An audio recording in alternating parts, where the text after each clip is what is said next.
Is how do you now connect sales? It's not just sales. How do you make sure the whole company is aligned? That marketing and then product and then other areas, which could be internal IT and finance. How do you make sure it's all aligned? And then realizing that just being in sales operations is not enough. You have to actually connect multiple organizations in that one organization to make sure that you all look in the same direction.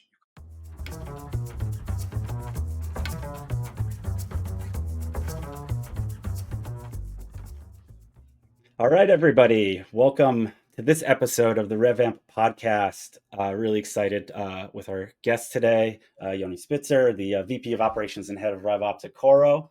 I came across Yoni's LinkedIn, and he had a really interesting LinkedIn post, a little bit of a hot take, got a lot of engagement, and really kind of piqued my interest. And so I'm really excited to kind of dive into that conversation. But before we kick things off, Yoni, why don't you tell the folks at home a little bit about you and your background and how you kind of got to where you're at today? Sure thing. So thank you first having me, Mark. It's a great pleasure. Even though the time difference is quite big, it's always great to get on the Zoom chat to other revenue leaders. So I am currently the head of RevOps and VP operations at Coro Cybersecurity. It's a cybersecurity company based out of New York. We have branches in Chicago, Tel Aviv, London, now growing a lot in the area. We are close to around 400 employees. We deal with cybersecurity for small, medium-sized businesses. We are there to protect businesses when it gets a little bit too expensive to go to the big boys. Not that we're not good enough, we're not secure enough, but it is very expensive to get security, even basic security. We have a solution that comes along and says we can protect you and your basic needs and basic necessities for a fraction of the price, and this is what you need. You don't need the whole 9 yards of security, and most of you don't even use. We will give you exactly what you need to protect your business to make sure you're secure. I've been with Coro for the past 7 years, quite a long time. Normally our generation, we jump through quite a few companies along the way. I've been with Coro and I trust Coro and in our product and what we're doing.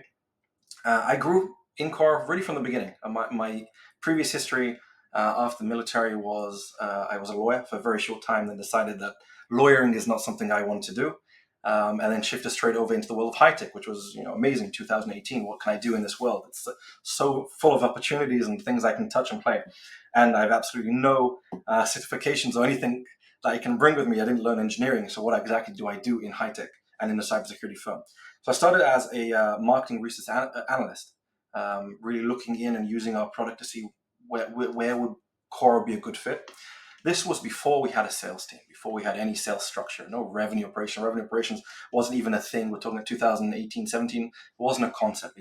Sales operations was the maximum you can go to, and they were helpers to clean up Salesforce or HubSpot or any other tool you're using. So really, the start of the journey for the sales team, went to the CEO and said, let's start doing something in the sales. We can't just, through marketing sell. Let's build some sort of organization here.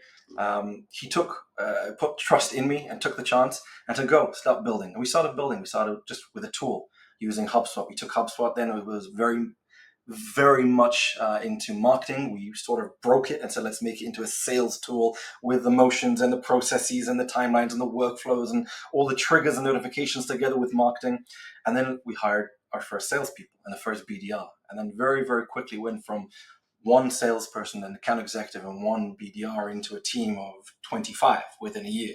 And they're now in New York, all based. And then COVID came and we had to keep the business going. So you had to be nimble on our feet, and how do we now change the company and continue to survive and grow through this whole time with everyone remote. And we just started this whole sales concept at Coro.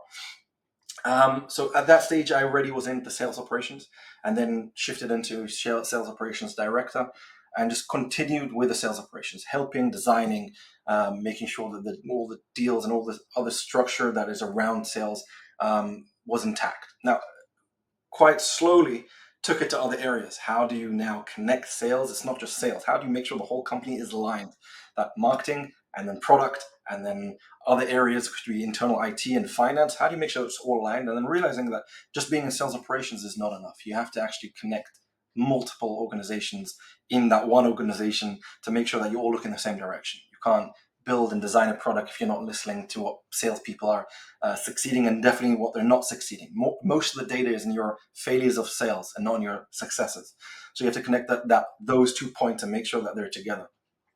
And then from that, shifted into a VP operations role, still keeping everything of sales operations with me. Why? Because I was in that mind frame that a person or a group that is in charge of sales operations or revenue operations doesn't need to be in sales. It needs to be very, very much aligned. It needs to be connected. It needs to people, maybe be people that even sold or have a lot of experience, but it shouldn't just be in sales, because if you're just in sales, you're very focused on one very certain thing to sell. And if you take a step back and look right and left and looking at all your departments and then connecting the dots and making sure you get the information and then making sure that information that you're selling or not selling gets back to product to put into a roadmap and then doing research and pushing it back to sales, you will see that this is a very wide angle job position that you need to do. So then from marketing research analyst over a term of 7 years, moving straight into a job of VP operations, and then not such a long time ago, so okay, let's put the official title on it, VP operations and head of RevOps, because that's basically what we do also. And then really managing business operations, all the tools and systems that are in place, the data, which are specifically tailored to finance and to sales and to marketing to make sure they're all in one centralized place that you can learn and do something with them. And for that position where I was, that I can look at everything together, really helped the company. And that's my way of thinking in other companies too. How do you take that role? It's not just sales. Sales is not a standalone product department that needs to be sold. Sales needs to be in the DNA connected to so many other departments. You can't have a marketing team pushing you leads and saying, good luck, sales, sell it. There has to be a connection from A to Z and then Z back to A to make sure that everything is working, everything's in the line, everything's connected, and that there's data and feedback back and forth, communication. So I took that. That's what I grew. It's not, oh my God, I had an epiphany. It's because of the failures and the pains during that journey and that whole process. I said, okay, this is the way it needs to work. Not every company can work like this, but I believe if you're stepping out the door into a world that you want to create something, this is your vision that you need to have. And when I talked to like the LinkedIn post, I said, okay, how do I now share this? Because I have this information, I have this point of view. I want to hear what other people have to say. Let's start writing about it. Let's write what I think of. Most of it's what's basically happening in my company. It's not random thoughts. It's what happened during the growth at Coro. And how do I share that and get input out from other people in the industry, which I still have so much to learn from other revenue leaders, which I'm just thirsty to get what they want to give me. Yeah, I think you said so much there, and I think you have a really unique point of view, right? So you have kind of the working your way up through this organization from kind of a very introductory position in a marketing kind of analyst role into kind of leading revenue operations today. And so understanding that say it's not this kind of slice that's just sales. There's this broader kind of go to market and even more that falls into and that was the basis. Just to kind of lay context, that was kind of the basis of the post, right? It was essentially RevOps is not sales ops, and it shouldn't be, right? And I think that there's revenue operations became kind of this hot kind of catchphrase or whatever, and so people started hiring for it, but they didn't even really know what they were hiring for. They just wanted to show they had RevOps on their org chart, and so it really often ended up just being kind of a snazzier name for sales operations. And I think that challenge exists today. I definitely agree with you. Definitely agree with you. Most people, well, it depends on what size of the company they're hiring those positions. If they're between the 50 to 150 people, then they don't really understand yet what RevOps is supposed to do, because the CEO or the CTO or the people in charge of products, they're sort of the RevOps people, because they're listening to sales. A small enough company that they have input, and then they think they have an understanding of what needs to be done. So when they hire the RevOps, it's like, just make sure that whatever we're telling you, you do, and make sure it's clean, and make sure when I get want a report, you'll give me the right report with the correct data. That's not RevOps. That's where I'm exactly with it. That's definitely not RevOps. Yeah. So is there, do you kind of have a clear differentiation that's kind of easily kind of articulated, where that like the difference between RevOps and SalesOps that is like, you can use as a rubric, or anyone at home could? I would look at SalesOps as being inter-department, inside the department of sales. That is a position that could report to a CRO or a VP of sales or someone that is very in line with sales. you need to make sure that your process is okay, the pipeline is clean. If there's anything stuck during the process, those are people that are most with expertise to make sure that they know how to get it through the process. And if there's any other issue, they know to escalate it. RevOps doesn't create for you reports. They don't create for you just reports. They don't clean pipeline. They are here to work with SalesOps to understand, okay, what is in your pipeline? What is working? What is not? And if it's working, is it working and can we replicate it? Or is this just a one-off, a wild card that we succeed in some sort of deal? Now, definitely not anything, no promotion from Deal Hub, but I can definitely use your company as a very good example for that. Using Deal Hub, which is a CPQ, which I think we don't use Deal Hub because we built our own sort of CPQ. I guess we don't know yet, correct. But it is down in the roadmap. But the CPQ is a great example where you can say, okay, what is the difference between a SalesOps and a RevOps? SalesOps are going to help you use the CPQ. And the people that don't know what CPQ is, it's configure, pricing, and quote. Okay, everything about closing a deal, configuring the pricing, setting up the discounts, making sure the approvals, and taking you down the journey.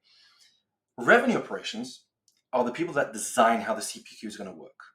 And who are the people involved to make sure that the deal that needs to be closed, whether it has a problem that the prospect is asking for a feature development, or they're asking for some sort of weird finance term to allow them to close a deal, they're the ones that design it and to make sure that across the board, whoever's not in sales but is connected to sales know how to assist within, I would call it 15 minutes of a call, and not wait 2 days until the email crosses the Atlantic Ocean, until people wake up and then send an email back. They build the processes, they think ahead of time. They have to imagine, and I'm stealing this from another buddy, which I had also on a podcast, the customer journey. They always need to think of the customer journey, not necessarily the external customer, but internal customer to the company in itself. They put themselves in the seat of finance, VP finance, or in the seat of marketing. Say, okay, what would be my journey to help me get better at what I do, to make the process faster, more efficient? And that's how they think the whole time. And when they are requested to create reports, they don't just pull out the report. They think, okay, what are we trying to say with this report? It's not just, hey, take the report, good luck, CEO.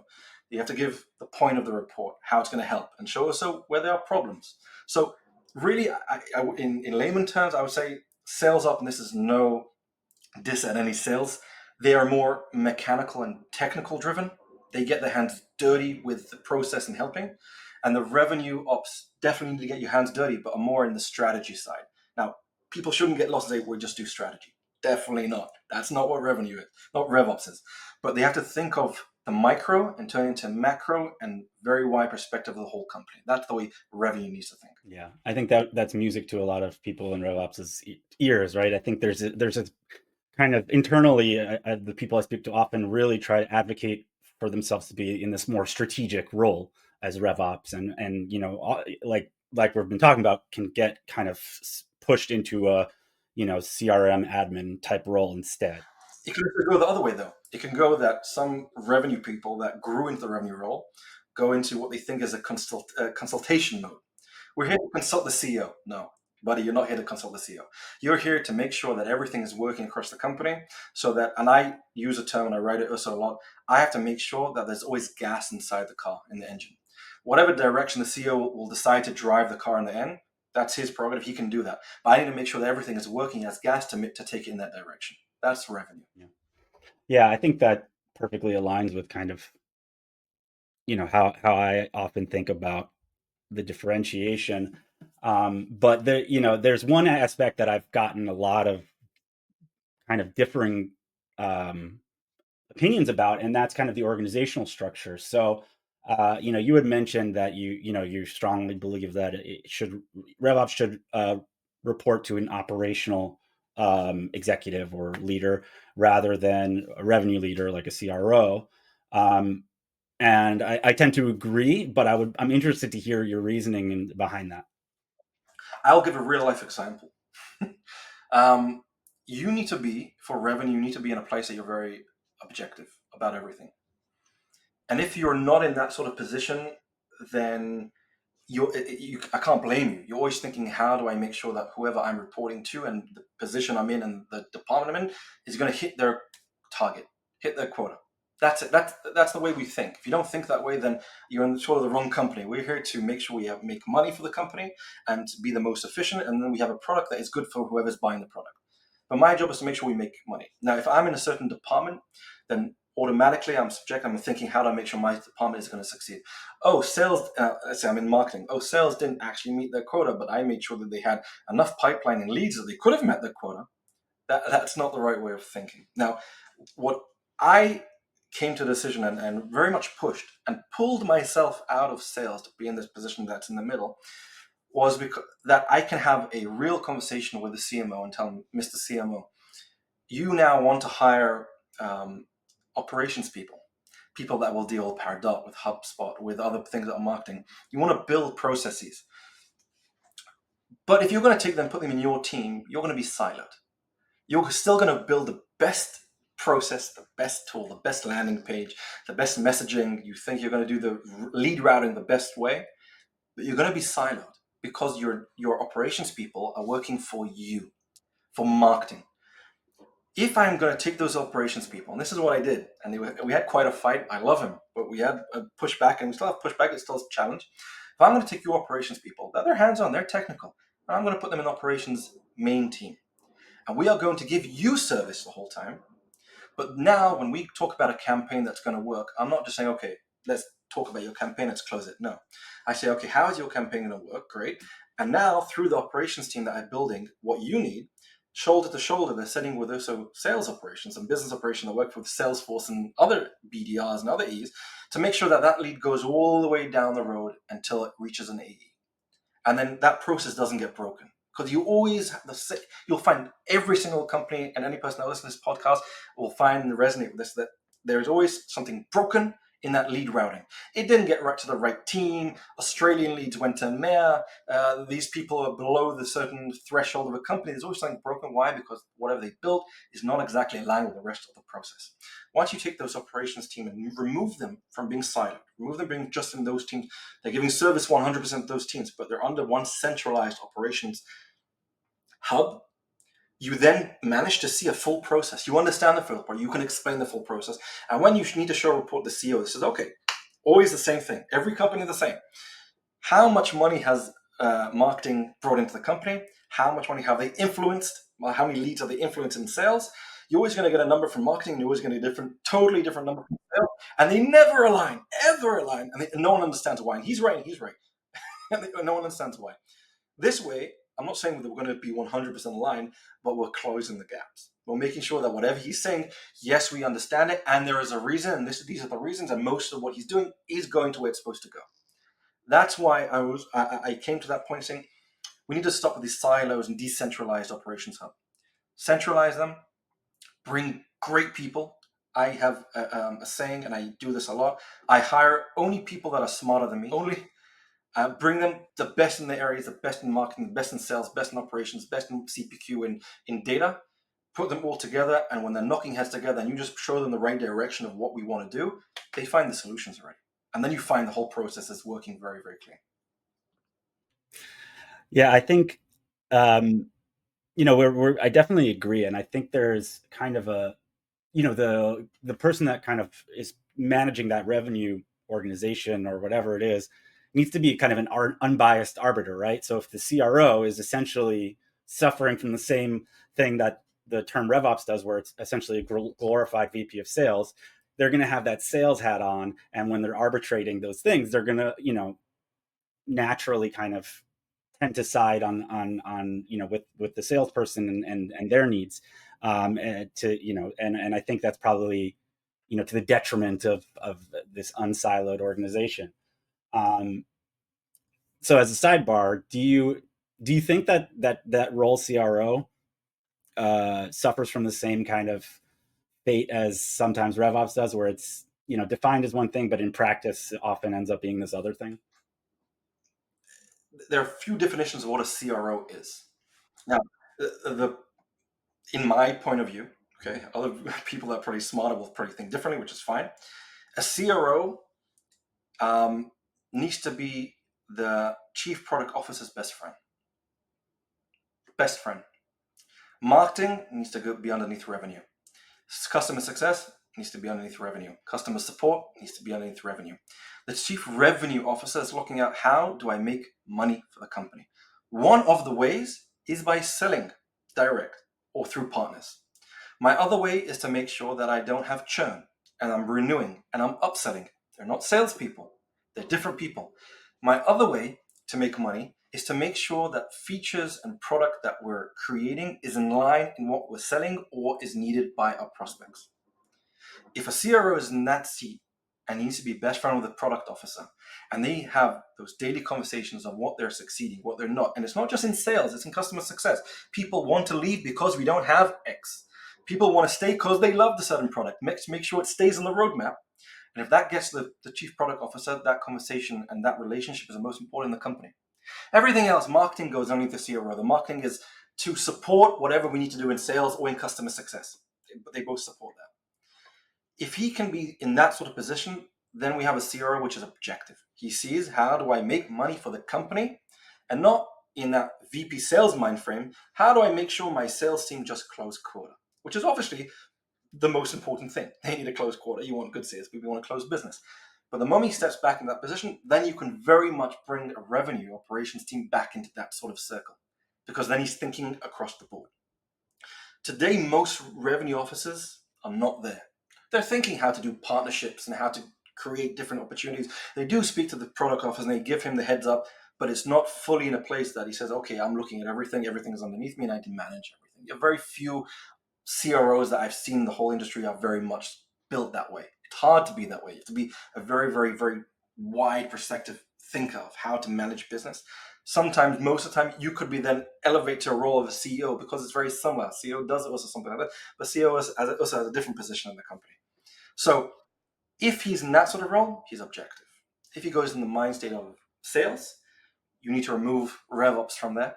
That will be able to, RevOps needs to be his best friend and partner to assist him, enable him, but it needs to be objective to him, meaning not I need to push back and fight you on things that you think are right, and I need to bring the data which is going to back me up to make sure that I'm correct, or sometimes I'm not correct, which is fine, because salespeople have an intuition that sometimes is better than data. Could be, but you need to be there to help him to stay objective on anything he's looking at.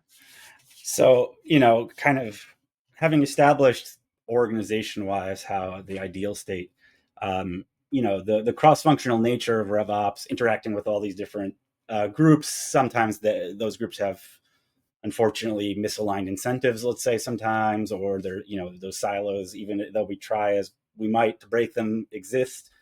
What are some of the best practices that you've seen to create that kind of strong alignment between those revenue impacting teams across sales, marketing, customer success, and finance and product, like you said? Okay, so it's a lot to put into another half an hour. Each one could give a whole podcast of how I would align finance, how I would align marketing, how I align customer success. But in general, it's very much one, pulling out the people that are supposed to be in charge of your revenue operations, pulling them out of that environment. Let them see a different angle to what's going on. And then think of processes that you put in place. CPQ, going back to Deal Hub, it's the easiest one. You're right in front of me and I'm using this the whole time. How do I use Deal Hub? How do I use any CPQ to make sure that we're aligned? And now let's use an example. I built a form for salespeople directed by product. Questions and requests that they receive from the field. Okay, now, because I said before, most of what we learn are actually from our failures, from business that we failed to close. What we do close, we get to learn, and then later down the road, through customer success, we learn why they stayed. But real understanding why we're succeeding or not is to understand why there's 70 or 60% of people that decide not to go with you, why they didn't go with you and go with someone else, and then you can understand. Now, how do you take that information? How do we align? So here I'm going to focus on sales to product, and sometimes I'm going to push in CPQ in the middle because I use this through the CPQ. How do I take that sort of information or that pipe funnel from one end to the other end to make sure that they receive exactly what they need to do within a good amount of time? Not a day, but it could be once a week they receive information which is maybe raw data or not raw data. what are the questions that salespeople need to ask, and how do they ask them? You can't just send out a questionnaire through a demo and say, okay, Mr. Prospect, let's go through 10, 15 questions and understand why not, why yes. It doesn't work that way. You have to train the salespeople on what they're supposed to ask in a clever sort of way that product can learn from it. On what features do they like best? What features do they need? What is their biggest pains?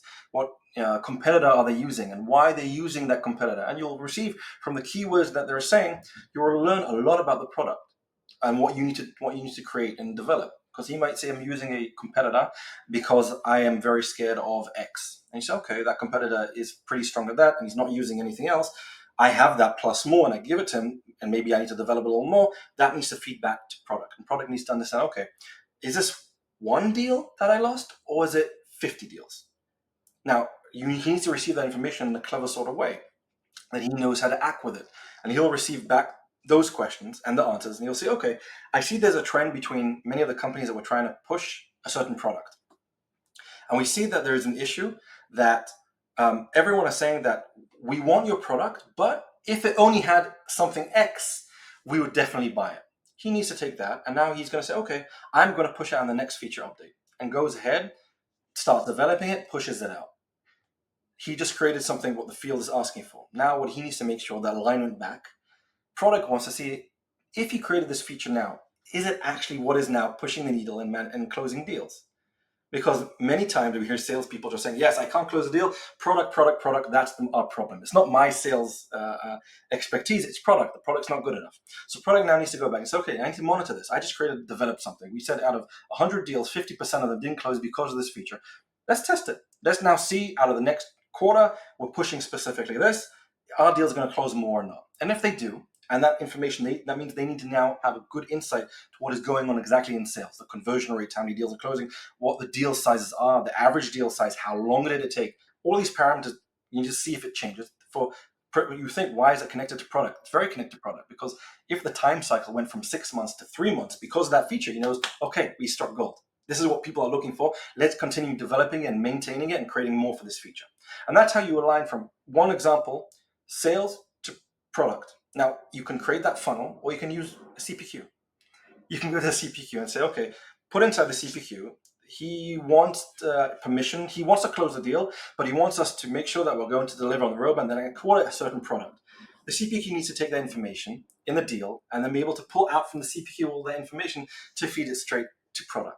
And that, many times, the CPU will help you get that information very quickly. So that is just one example, and a short one, of how you align between sales and product, and product back to sales on closing deals and creating and developing. Yeah. Yeah. And like you said, we could probably talk for entire episode on each alignment. But in lieu of that, maybe we can talk a little bit about this, I think, somewhat unique view that you had, talking about this way RevOps needs to think strategically, whereas kind of sales teams typically focus on a quarter to quarter basis, but RevOps has to have this kind of longer term view, right? Like, balancing the immediate needs of the sales team with the longer term needs of the company strategically. So why do you believe that's, should be the case? And how does someone in your role kind of do that balance? To kick it off, there are always going to be ad hocs. Always. There are going to be requests that, guys, I need to close a deal. It's $1 million. You're not going to tell them no. Okay, you're going to tell them yes. But many times there are going to be requests, and I'll bring an example for billing. I'm now building a new billing system for Coro that we're integrating into our product, integrating with Salesforce. It will be eventually open for customers to use straight on our website to buy from the self-service. And you go ahead and you build an SOW. You design this product. You design it based on who your customers are, how they're buying, what the future is going to look like. If you're just going to build on what you just did till today and what you're selling now, you're going to meet yourself in a year once it's live and say, okay, I have a billing system that doesn't meet the needs of what we're now going into, which could be a partner industry, an MSP industry, distributor industry, different areas that they want to build in different sort of ways. And if you're just always focused on, okay, let's find the solution for right now to close a deal, and not thinking of what is our 1 year, and if you could do a 2-year goal of who do we want to sell to, who are the partners that we want to work with, um, then you're not doing your job in a good way. RevOps needs to say, okay, we'll give you a solution, but let's think of the whole game plan, and then let's design for the whole game plan. And then if we can kick stuff out faster, we'll do that. If we can really deliver you on sales and finance and billing operations for resellers in our system before the end of the year, we can do it in half a year, we'll do that because it's now more important, and we have to kick it out because it's urgent. But we think in a long term and not in a way that we need to fix every deal. Because if you go into a mode of, I am here just to set out the fires, get your fire hose, and okay, I have a deal, water here, another deal, water there. You're going to work super hard. You're not going to be efficient, and you're spending a lot of money finding these solutions, but you're not really thinking long term. You're thinking, how do I close deal to deal to deal? But if you look at all the deals and say, okay, what is connected between them? What are people asking? What are the groups that you put them into of ways that people are buying? In this example of billing, and then if you don't do that, it's going to be very hard for you. So you need to put them into groups and then think strategy. These are our customers today. We want different customers tomorrow, which is the end of the year. How do we now bridge the gap between what we have today till the customers we have till the end of the year? And how do we make sure that slowly we bridge that gap? And our internal AEs that are trying to sell will have a solution for every request they'll have a better solution, instead of you just running around after your tail to make sure that you can set out fires. So SalesOps, again, they work extremely hard, and then their work is amazing. They're really here to help you on this deal. RevOps is to say, okay, I understand there's a problem here. How do I now make sure that it's not going to be a problem for the next 5 deals again and again and again and again? And how do I make sure that at the end of the year, if we're trying to sell to something which is bigger, larger, more complex, how do we get there? Not meet us at the end of the year and again, rack our heads and try to fix the solution again. That's how RevOps needs to think the whole time. I like that. Yeah, I think that's an important lesson that should probably be internalized more, because often I think people revert into this firefighter mode because it's the most important thing that's happening right now, and so throw everything and focus on that. But you really do need to be able to say no. There's kind of a longer term plan here, and we need to kind of balance the two. And you can only do that if you're in a position that you're not reporting to someone specific inside sales. Because if you're in sales, there's no hell of a way that he would let you say, no, I'm not doing it. You'll close a deal no matter what. If you're in operations role and you report to the COO, CEO, whatever position you are, you then have enough foundations, backup to say, listen, no, we will deliver this in 3 months and not now. Why? Because we have something bigger down the road. We have a deal that is $6 million, not $1 million. And if we now going to stop working the $6 million deal and work on this, a $6 million deal is not going to close within the time we want it. So you need to be in a position that you can say no to CROs, no to CMOs, and that's why I'm very the advocate. Take out your revenue operations, put them in the middle, make them strong. Don't just make them firefighters. Don't just make them clean up for your pipelines. Make them part of the strategic planning, the way of thinking. Make them partners. Give them tools that they can enable other teams. And then your company is going to start in an orchestra sort of way, really playing the good rhythm that you want to hear. Yeah. One of the things that comes to my mind in that scenario that you're talking about, where you have to, let's say the operations team is kind of, pulled out from under the revenue sales organization, so that it has, kind of is able to focus on this kind of larger picture. There is a situation where you would then have to advocate and make your argument why you can't focus on the thing that sales wants to focus on, and you're advocating against someone whose entire job is always focused on influencing and selling, and so it can become challenging, especially if you don't have that kind of background in sales. So that's probably often a difficult, for some people, situation. So how can someone in RevOps be prepared to make that argument in a way that's focused on the company's success? Till this day, I get that saying still from revenue leaders, from sales leaders, that Yoni, in theory, you are correct. It is great. We sell. I get that the whole time. The way you can fight that, or to strengthen your point of view, is data. If you don't own the data, if you don't have access to the data, And if you don't come in short, pinpoint points, you are not ever going to be able to have a good conversation. You're not ever going to be able to prove your point, and you're not going to have a seat at the table. Because if you're just going to come on, I think, and my point of view, they're going to say, great, you think your point of view, you have never sold. We sell every day. We've seen this time and time again. But if you're going to come say, yes, I have never sold, but I've analyzed exactly how you sell and how you sell. And I see how long it takes you, and I see where you're succeeding, and I can tell you where you're failing. And I can tell you that deals above $500,000, you're a total failure, and your sweet spot is between 150 to 500, and you close them within 6 months. And if I'm going to move you, we're going to lose money. If you come with that and point it exactly and show them that data, they shut their mouths. They say, okay, fine, we have intuition, we think we know what we're talking about. They do, salespeople know how to sell, but if you come and bring that data and own it and make it short for leaders, not huge storytelling, because data, it doesn't work when you do storytelling. It's not marketing. It needs to be short and precise. If you do that, then you own the conversation. Yeah, I think that's definitely true. Data doesn't lie. Data can lie. Data definitely can. In the wrong hands, in the subjective hands, you can definitely take data and push it any way you want it to look like. I've seen it happen. But if you're in a place that the data is not yours, it's not my data, it's sales data, marketing data, I can say, this is not exactly the story. Let's show the real data now. And that's why it's very important to have centralized data. True. Yes. Centralized data is, and something that everyone has access to, and can be seen by everybody, makes a better argument than the gut feelings or even loud voices potentially. So as we look ahead, or even kind of looking today, everything that we've talked about is, I think, kind of, you mentioned kind of evolving with the role, evolving in your career to kind of learn these things and observe them and implement them.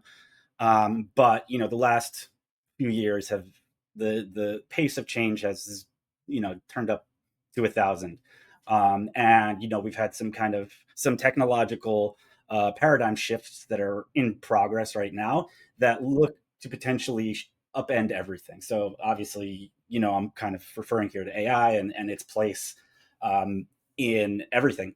So how do you see that as kind of throwing a cog, throwing a something in the wheels of this concept that you've kind of built, and kind of everything's kind of up in the air again? People in our professions need to understand that everything is an evolution.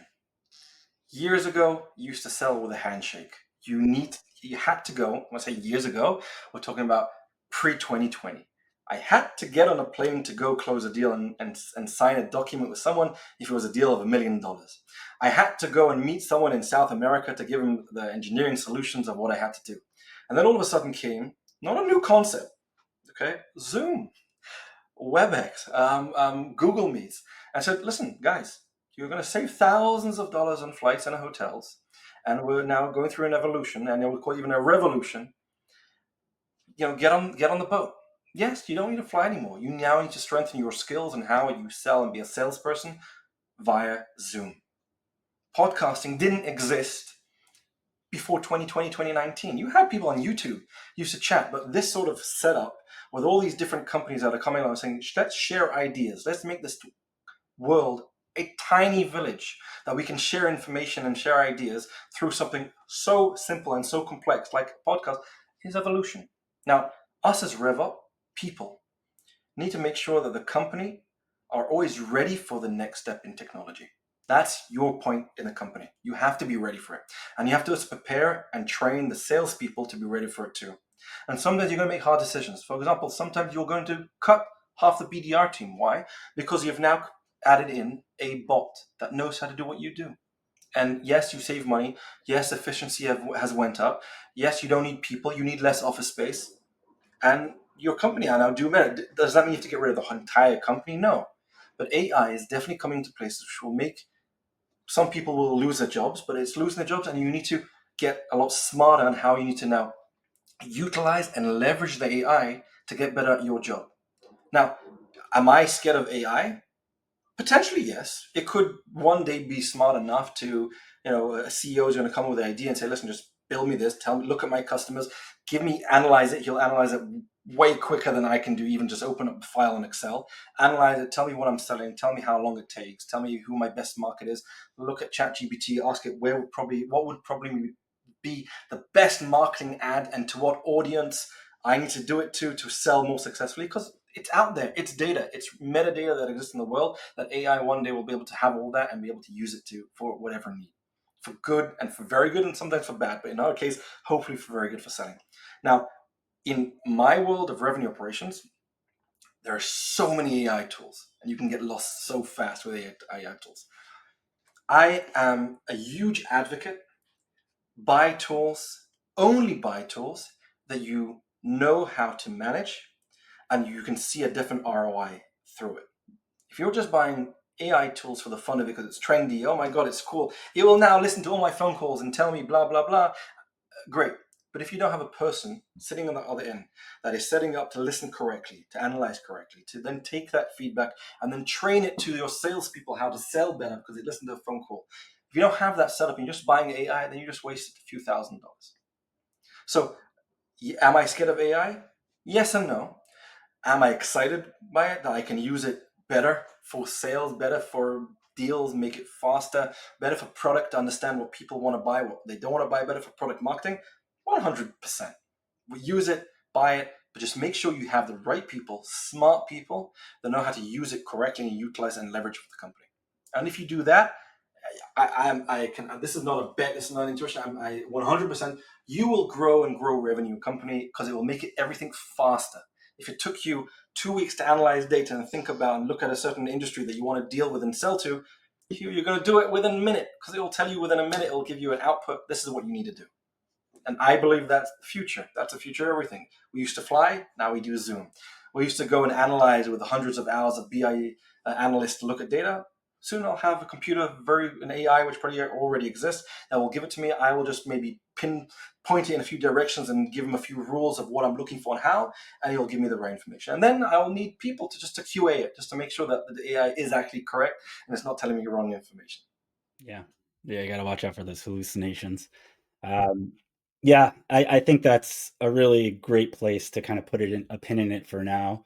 And really appreciate the conversation. Before we wrap things up, Yoni, you can tell the folks at home a little bit about how they can learn more about you or, Coro, the company, and where they can follow you. Me, definitely, you can hit me up on LinkedIn. You'll find my email there, and I'm always open to have conversations. Um, this is a very recently that I've been having a lot more conversations. I just feel I want to share information because I have what to share. I've learned a lot. I want to learn more about the company. You can head over to coro.net. That's coro.net. Learn about our product. We have a great, incredible product that can help almost every single company out there in the world. Um, it can definitely protect you and your partners and everyone else that needs it. It's for businesses mostly and less for personal and family use.